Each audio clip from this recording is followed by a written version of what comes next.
What's up, y'all? Welcome to the Dope Life Podcast, the dopest podcast out there. I'm, of course, your host, Coach AJ, Dope Life Coach, the dopest life coach out there. And if you haven't already, go ahead and hit the subscribe button so that you never miss another episode. And if you could be also lovely and dope and leave us a rating and a review, our podcast would greatly appreciate it so it can get out to more dope individuals just like yourself. So today we're actually going to be talking about resilience. We're going to be talking about self-improvement. We're going to be talking about confidence, everything that this podcast is about.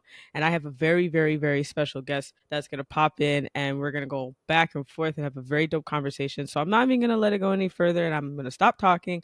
I'm going to introduce our special guest, Anthony Lue. How are you, my guy? I am doing very well. Thank you so much for having me on your podcast. It is a pleasure. No doubt. I appreciate you for taking the time out and hopping on. So why don't you tell the people just a little bit about yourself and then we'll just get right into the episode. All right. So I am a motivational speaker, an accessibility consultant, and a daily wheelchair user. I broke my back about 15 years ago in a workplace injury. Okay, so we're going to go into all of that, and because I'm sure people are going to be more curious about what you do, how you show your advocacy towards that, which is so important. Thank you for doing the work that you do.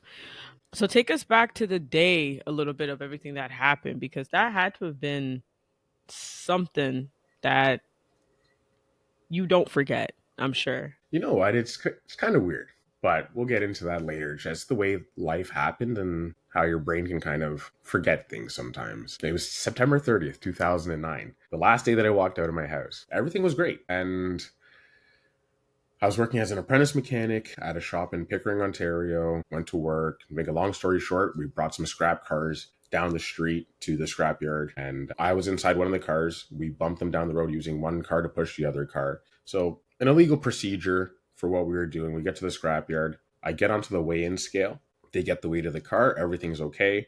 I'm getting pushed off the weigh-in scale to jump out of the car and go back to work. And out of the corner of my right eye, I saw the massive crane with the claws and the magnet attached onto it coming for the car. And what I didn't know is that gentleman had orders to crush that car, pick it up, and then throw it in the actual compactor. And that's exactly, pretty well what happened. Before he had a chance to put me in the compactor, someone said he's still inside the car. And this guy panicked after he dropped the magnet on the car, crushed me inside, picked me up. And that's when someone's like, he's inside still. The guy jumps out, lets go of the controls, and I came crashing back down to the ground. So it was just like in the movies. I woke up, there was dust flying around. I was really dizzy and woozy. But at that moment, I knew that exactly what had happened. And I just said, thank God, because I knew I was still alive. Yeah, amen to that. Wow, I'm very speechless. We've spoken back and forth, but I never knew the full severity of all of that. And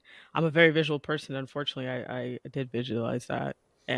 But I'm just blessed that you were here. Honestly, yeah, I can imagine opening up your eyes and saying, "Okay, I'm still here." Yeah. Well, when I looked to the right of me, I couldn't see the passenger seat. The way that the magnet had come in, Okay, an angle, and it pretty on a well slant. crushed the roof right down to the point. So I was pushed up against the B pillar right here against the door, like this. Literally, I was like, my arms were into my sides, and I was holding onto the steering wheel still. Oh wow. So the lumbar support from the seat pretty well, it broke or crushed a lot of my ribs. And then, so when they cut the roof off of the car, the whole car sprang out, including the seat. And I could get a breath at that point. I was like, and I could breathe. And it was just kind of like, geez, it was wild. Then they pulled me out and airlifted me to Sunnybrook. And that's when everything changed. So let's go back a bit. We kind of were talking about before. How were you prior to your accident? Like, what were some of the things that you would do in your day to day? Not the stuff we talked about. The other stuff, the other things that you did. Just say. Okay, so just for a bit of context, I was a wild child, as we were talking about. So I was top in the nation for hurdles. I was a high school phenom athlete, baseball, track, pretty well anything that I played, I was good at. But that's kind of what I focused on was baseball and track. I beat the national champion in my first hurdle race ever. So it was kind of like I was destined for greatness. And to make a long story short, I partied too much throughout high school, had way too good of a time, and essentially lost my scholarship. So never really got to pursue that, and then went down a bad path for a little while and ended up getting back on track. And that's when I was working as an apprentice mechanic and all of this happened. But beyond that, it was like I was going to work, in the shop 6 days a week. Started Oh, actually going to Centennial College as well, doing the theory aspect of the program. yeah, I know. So it was working out really well. I felt like I was still like a reckless person, but I was starting to get my life on track a little bit. Like at least I was working and doing stuff like that. I wasn't like a legit bum, and because that's where I was going. It Yeah, wasn't good for a while, and I was like, thankfully I could turn things around. And uh, when things were going good, the accident happened. yeah. But with that being said, I say that this accident saved my life. So it's How would you say the accident saved your life? If you don't mind me asking. I was that reckless that I don't think speed was a huge thing for me. Like I was working in a performance shop, so like muscle cars, quarter mile stuff, Mm, things that went ridiculously fast, and just loved to party and speed, and it was going to come to a really fiery end at some point. yeah. It's one of those things where it's like God slowed me down for a reason. It's it's crazy like when you go through situations in life and you just on the other end of it you're almost grateful for it and people are asking you like why are you grateful for something like that. When we previously talked about my assault at work, it took me a while until I realized I was actually grateful for it because it slowed me down. I think like prior to me I wasn't reckless in a sense, but I was going through such a stage of burnout that I wasn't recognizing it at all and I No wasn't paying way. attention to it. I wasn't like I had, it's so crazy because you think you have a routine in your life and everything's great. Okay, I have a routine. I'm doing the habits, blah, blah, blah.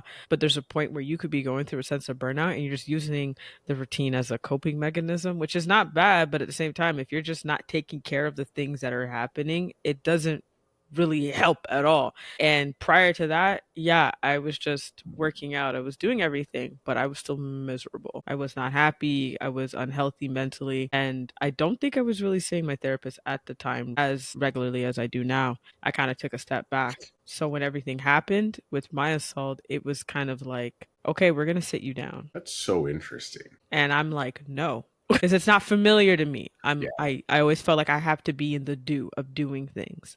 But I think that also comes from our background, where as being children of immigrants, both Jamaican descent, it's like we saw our parents constantly doing something to the point where they never sat down. Yeah. Now, maybe as they're older, we're witnessing them do that because, well, they've lost the energy they've had prior. When we talk about rest, to them, it's foreign. Like, what do you mean rest? We would say it, hey, mom, I just need to rest today. What do you mean rest? Get up. Like, that was the type of thought process. And it's not even just Jamaican. I think it's just like immigrants in general. Like, Yeah. it's like a dog eat world. They've come here. They have to work their behind off to make it work, right? 100%. So I adapted that, thinking the only way that my business and my life is going to work if I just kept going. Well, I was crashing out within myself in an odd way. And when all of that happened, it was just like, we're going to sit you down. Even dealing with that, I didn't want to sit down. I was struggling with it and I crumbled really badly. And I crumbled with vices of like alcohol and food. Those are the two things that I used to cope until finally I worked through the program with a therapist. And at the end, I realized I remember asking her, is it odd that I feel grateful for getting assaulted at work? Sounds weird to say it out loud. Mhm. And she's like, no, it just means you're getting on the other end of it. Perspective. And it's, yeah, when you can get to this point, I think you elevated your consciousness. And it's, I don't think I've ever really said that term. Yeah. I'm a very simple speaker and talker. My Yeah. vocabulary is not huge, but that elevation of consciousness it's a different feeling. It's And I just, think that's kind of like the elation and just, it's almost like an outer body experience. And it's kind of yeah. like, all right, and now there's a weight that's lifted and we can move forward and Yeah. do what we need to do. You feel like you're almost in a clear. Yeah. I don't know how to explain it, but it's like you're in a clear and you're like, okay, I can push through this part. Yeah. I can get through. And to anyone that is watching or listening to this, that's the part that it takes work. I'm not going to sit here and say that it just happened overnight. That took me from dealing with my vices, and I'm sure you dealing with such a massive change, to now saying, okay, this is the new. I'm going to have to adapt and I'm gonna feel grateful for it because I'm sure, like you said, like you were just happy you woke up and your eyes open up, like, oh my gosh, I'm still here. Okay. Yeah. Yeah. Okay. I'm still here. Like that feeling of knowing I survived that is big, right? But I will say this, you once you kind of have that elevated consciousness as you're discussing, you'll never go back. You will never ever go back because it's like another layer has been peeled back and you can't step back. There's no Your body and your spirit won't let you. Even if you try, yes. you will feel so uncomfortable and just irritated. You're like, I just got to get up and go. I've been there. I've been there, and it's just kind of like the woe is me don't work for us. It doesn't work. It's okay to sit in it for a minute.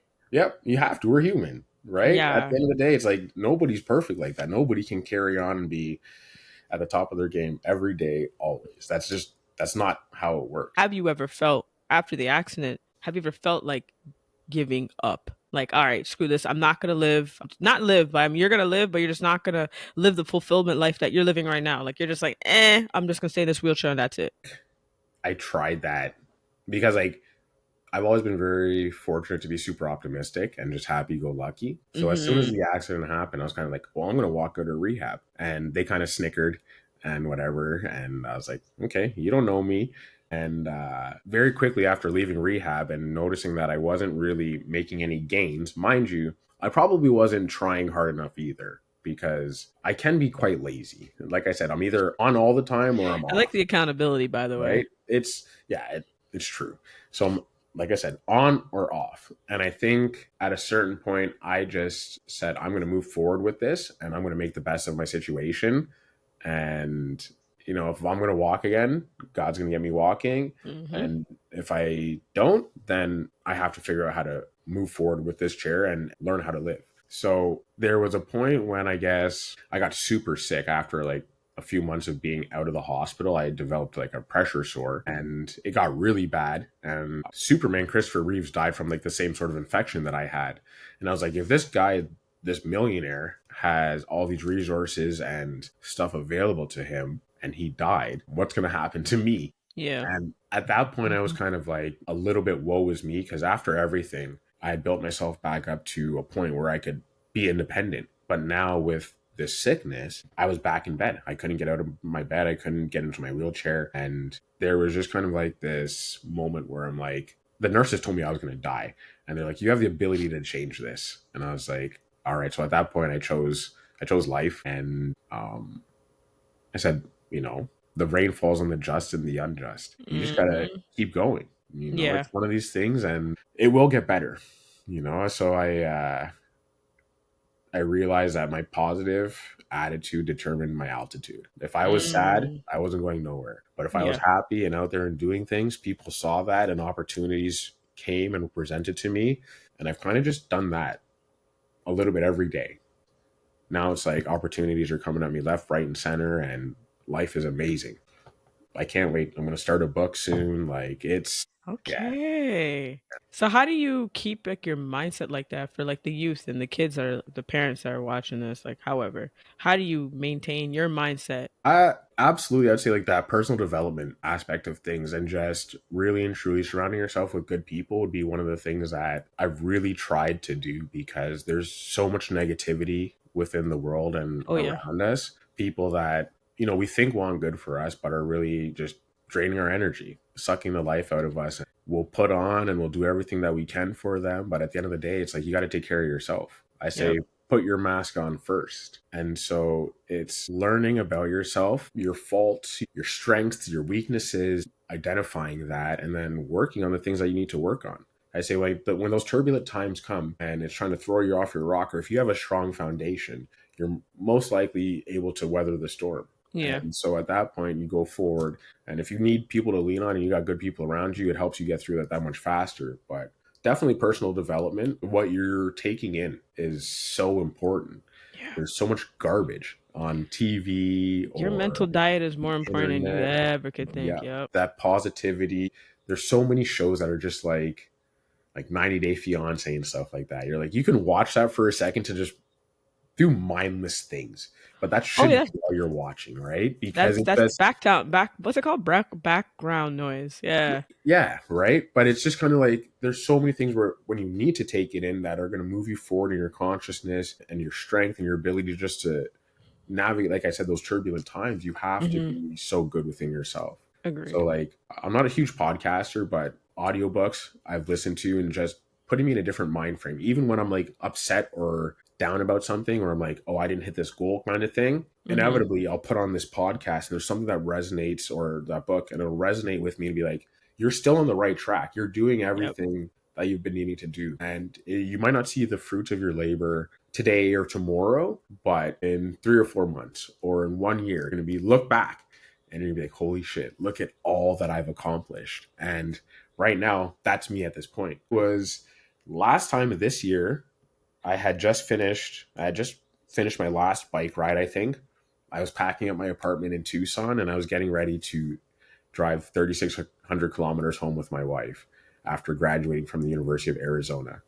And I think I mentioned to you earlier that I ended up losing my scholarship in high school. Yeah. So my stories come full circle, and it's one of those things where if you just don't give up on yourself, you will surprise the heck out of yourself. Mm-hmm. It's yeah, shoot for the moon, and even if you miss, you'll land among the stars. And that's I would see it in my elementary classroom. Miss Walchuk and Mr. Mika shared the classroom. Now they're married, but I would see it in their classroom, and that spider got it. Did you really get it? I did. Sorry. I may not edit that part out, but It's go ahead. sorry. I've been seeing it for the whole hour. It's just like working its Been way down the bothering wall. you the whole time.